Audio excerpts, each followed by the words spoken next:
Good morning students. आइए आज हम पाठ 4 मानवीय करुणा की दिव्य चमक के अन्य महत्वपूर्ण प्रश्न उत्तर करते हैं। प्रश्न नंबर 1। फादर बुल्के की यातना भरी मृत्यु पर लेखक के मन में क्या भाव उत्पन्न हुए? उत्तर। लेखक फादर बुल्के की यातना भरी मृत्यु से आहत था।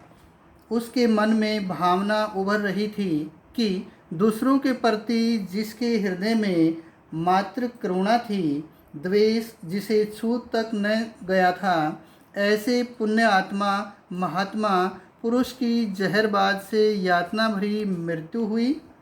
लेखक के मन में ऐसे प्रश्न उभरना स्वाभाविक है, क्योंकि प्राय देखने को मिलता है कि समाज में ऐसे बहुत से आदमी मिल जाएंगे जिनका उद्देश्य केवल दूसरों को दुख देना रहा, या उनका जीवन छल प्रपंच में व्यतीत हुआ। उनकी मृत्यु बिना किसी कष्ट के हो जाती है। इसलिए लेखक के मन में प्रश्न उभरा होगा कि इस सन्यासी की यात्रा भरी मृत्यु क्यों हुई। प्रश्न नंबर 2। लेखक के स्मृति पटल पर उस सन्यासी के कौन कौन से चित्र बार बार उभरते हैं? उत्तर। लेखक के स्मृति पटल पर निम्नलिखित चित्र बार बार उभरते हैं। नंबर 1। एक लंबे पादरी की चोगे से ढकी आकृति सामने है। गोरा रंग, सफ़ेद झाई मारती भूरी दाढ़ी, नीली आँखें, बाहें खोल गले लगाने को आतुर। नंबर 2। वह आज भी 35 साल बाद उन बाहों का दबाव अपनी छाती पर महसूस करता है। नंबर 3। परिमल के वे दिन, निर्लिप्त भाव से हंसी मजाक के वे क्षण, गोष्ठियों की गंभीर बहस, उत्सव संस्कारों में उनकी उपस्थिति और उनके आशीर्वचन पुनः पुनः स्मृति में आते हैं। प्रश्न नंबर 3। हिंदी की दुर्दशा पर फादर बुल्के के हृदय से एक चीख सुनाई देती है, और आश्चर्य भी। कैसे? उत्तर। फादर बुल्के का आश्चर्य ही चीख में बदल जाता है।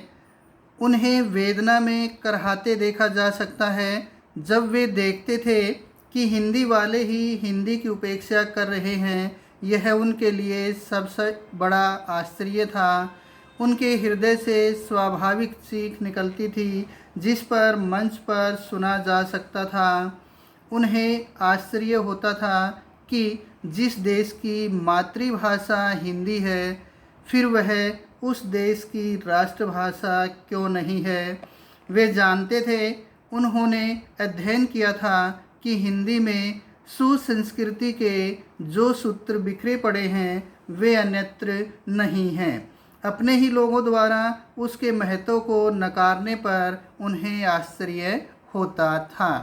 प्रश्न नंबर 4। प्रस्तुत पाठ में लेखक क्या संदेश देना चाहता है, स्पष्ट कीजिए। उत्तर। लेखक फादर कामिल बुल्के के अनुकरणीय चरित्र से परिचय कराकर मानवीय करुणा, भारतीयता की महानता, अपनी मातृभाषा हिंदी के प्रति दायित्व और गौरव का संदेश देना चाहता है।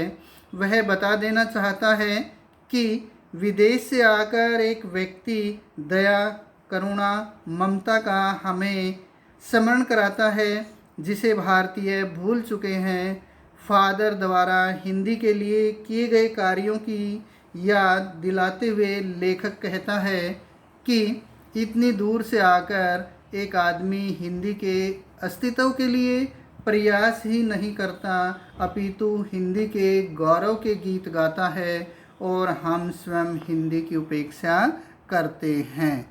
तो बच्चों, इन प्रश्नों को आप अपनी नोटबुक में लिखेंगे तथा याद करेंगे।